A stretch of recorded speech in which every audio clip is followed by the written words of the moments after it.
Alright, so next up on the list is a Nissan Titan. We're gonna go ahead and put a new radio in this along with a backup camera. Let's take a look at the dash real quick. We've talked about this in other shows. One of the priorities anytime you pull a car in is you use these to look at the dash. Nissans, for some reason, are really popular with airbag lights. So not only does this one have the airbag light on, we also have the check engine light on. Missing a center console piece here. Luckily, this dash isn't cracked, which is really common. This piece here, for some reason, is always cracked and broke, which really sucks. He's got a center console that we just flipped up because, well, there's stuff in it we don't want to, So now we're gonna go ahead and get that dash apart and start putting a new radio in it. Parts we're gonna be using for this. Let's go over those real quick, shall we? For the dash kit, we're gonna go ahead and use the Metra 957406. We're gonna use the best kits, BHA 7550, the BAA 9 and 10 adapter, if it needs it. We won't know until we get the radio out. And then I think we're gonna be putting in the Pioneer 4800 VHS. So let's get over to the truck, get that radio out of the dash. Anytime you're gonna do one of these, make sure you fold these things down, click them in place, otherwise they will get broken off. Always hit eject before you pull out a radio. Now, since the airbag light is already on, there's really no reason for us to worry about it. But typically what we'd do if the airbag light wasn't already on is we'd go ahead and remove this off of here, which we have to do anyways, and we'd plug it back in. What that would do is prevent this airbag from coming on when we turn on and off the car. Now what we want to do before we get all into this, we need to remove this piece of plastic right here, this one. So we're going to go ahead and cut here, cut here. Alright, so we have the factory radio. What we want to do is go ahead and remove the hazard switch off of here. And of course, the airbag. Now when you unscrew the air conditioner, what you want to do is flip it over and push on the black parts. Just like that. That'll go ahead and release these guys here. We can go ahead and take the plastic off of our new dash kit. The last piece we need to get off is the airbag indicator. Go ahead and flip it over. Just kind of push the sticker off like so. And then go ahead and stick it back on the new kit. Now they do give you a sticker if you need it, like an adhesive if it won't stick on, but most of the time it'll stick right on, no problem. All right, so now we're done with this. We can go ahead and wrap it up in foam that this kit came in, and then stuff it in the bag that we just took this out of. Now let's go ahead and grab these two little circles here. These are gonna fill this little void. A lot of people ask us, can they mount the two USBs here or something like that? And the problem is that the air conditioner is right here. Unfortunately, the circuit board goes all the way down. Even though there's nothing here, it's still a circuit board. Now what we can do is go ahead and snap these guys back on. They have little teeth in them. These little teeth right here, they're gonna line up with teeth on this.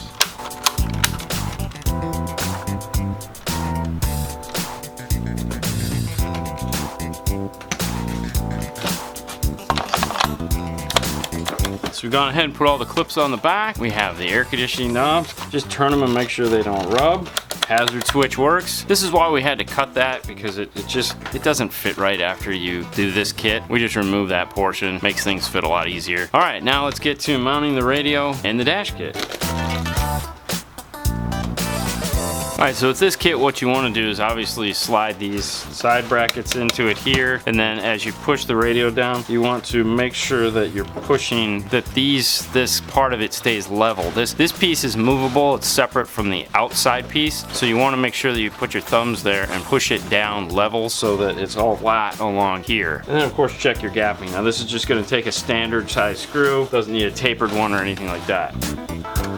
Now this will just go ahead and sit like that in the dash. We went ahead and made up the wiring harness, and what we have coming off of it is a purple wire, which is coming off of the Pioneer purple white wire. This is going to be our reverse trigger. Supposedly the reverse trigger is in the kick panel. It's a Nissan, so we went ahead and added in a ground wire, because typically the ground wire isn't here. It's actually grounded when you screw the radio in. We have our backup camera yellow connector that's going to plug into the brown connector on radio. And then we gone ahead and added some flex to our USB. This is just going to go into the glove box because primarily he's just going to be using Bluetooth. We just need this if we ever need to do updates or if he wants to plug a thumb drive into it. So I'm going to go ahead and get this in right now. Let's join Fernando. He's just finishing up running the camera into the car, and then we'll meet somewhere in the middle there. is reverse, okay. Out of reverse.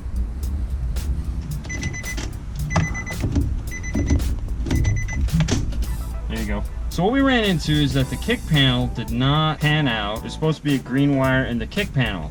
We found the wire that it's supposed to be is not working. Plan B on the sheet was that it was a green-white wire if it has the higher end rear view mirror. Come over here, we found a green-white. What we did is we've gone ahead and used our wire piercer, and you take your positive lead, plug it in, and you just go to negative. In the dash, there's a giant bar that goes across, makes a great negative. Put this on DC, come over here, get it into reverse, and we'll get our 12 volts, is what we're looking for. We'll go ahead and take it out of reverse, and we won't have anything. So now what we'll do is we'll go ahead and tap into this wire here. We'll run it over here into the dash, and we'll connect it to our Pioneer's purple-white wire.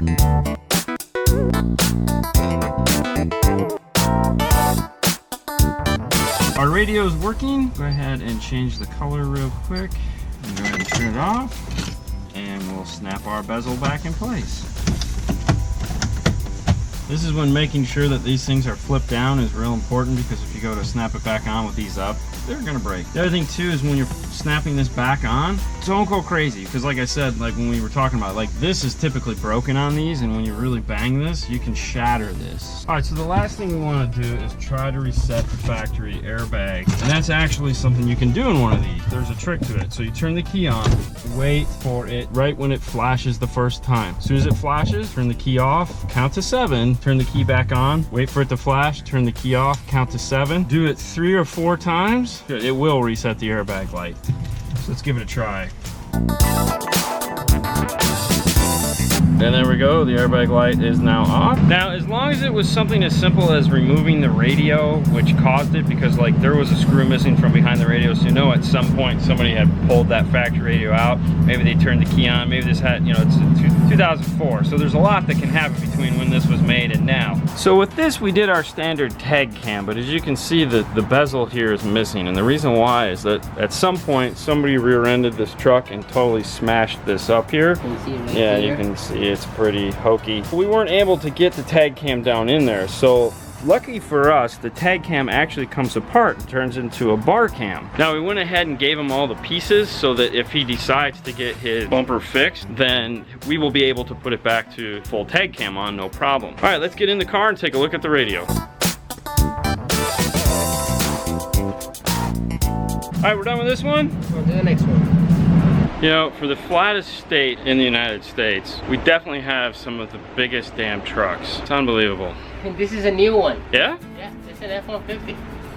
All right, so here's what we got going on. We got a 4200. We got the kit that you guys seen us make a dozen plus times. We have my favorite backup camera. This is the cool part right here. So he wants the HDMI to work, so we have to find some place to put the USB HDMI adapter. This is the PAC HDMI-USB-CBL. It's a 3-foot long HDMI and USB on the other end. He's getting the Apple Lightning adapter, the HDMI cable from Kenwood. It's really nice HDMI, KCA HD100. It's automotive grade, so it won't fall apart in the heat. Of course, this is the little pigtail for the camera. I've already got this on Fernando's bench because he's gonna go ahead and start knocking that out. I'm gonna get the radio out so I can get this put together. We are on the clock big time, so we gotta get moving.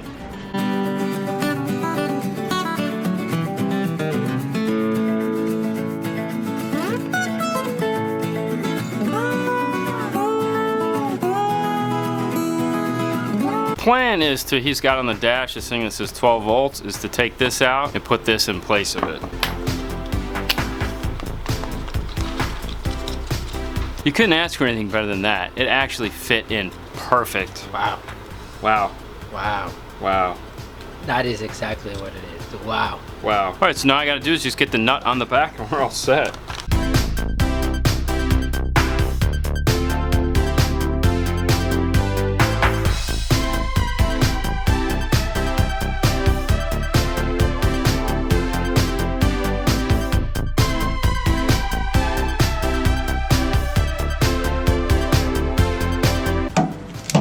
So for this time, I'm gonna run my wire differently than how I normally run. I run the wire from the fender going to the cab. This time I'm gonna go and follow the factory harness right here, because this truck is really big. Actually gonna have access to tie my wire into the factory harness and run it to the front.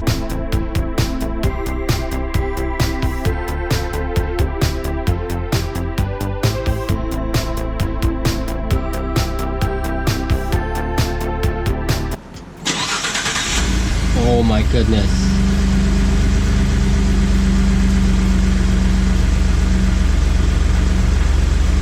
It's actually pretty quiet.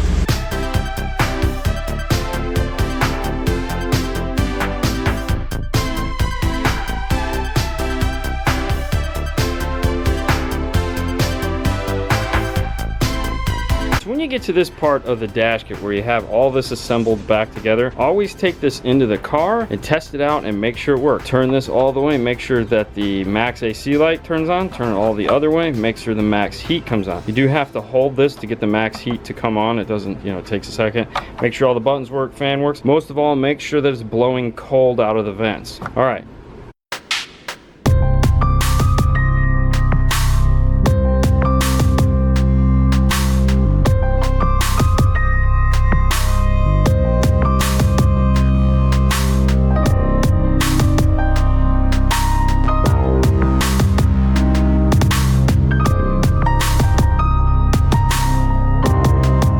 All right, so we have the factory USB adapter right here. We're gonna go ahead and put some heat shrink over it so it stays nice and in place. You have the antenna adapter, we can go ahead and plug that in. Now there's two antennas, there's a yellow one and then there's a fatter orange one. The fat one is the FM, the skinnier one is the Sirius XM, and it does not come with an adapter for that.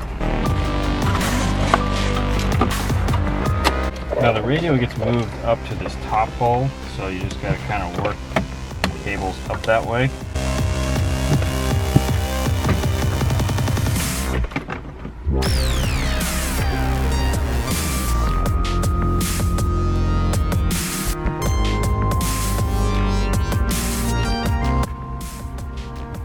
Now for this camera, there are two arrows that you do need to line up when you're pushing this thing in, so it's real simple. Just line up the arrows, push.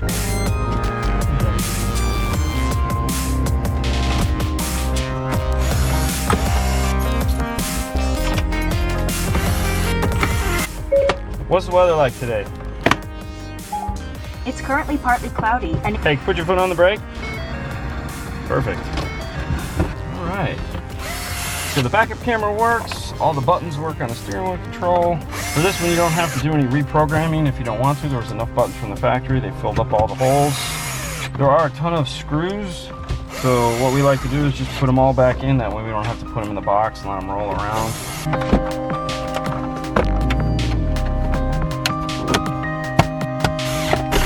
Just in case you're wondering about the center channel, it comes wired in from the factory radio, so it comes wired in the harness, but the radios don't have an output for it, so it's not going to work unless you buy some form of an external amplifier to power it.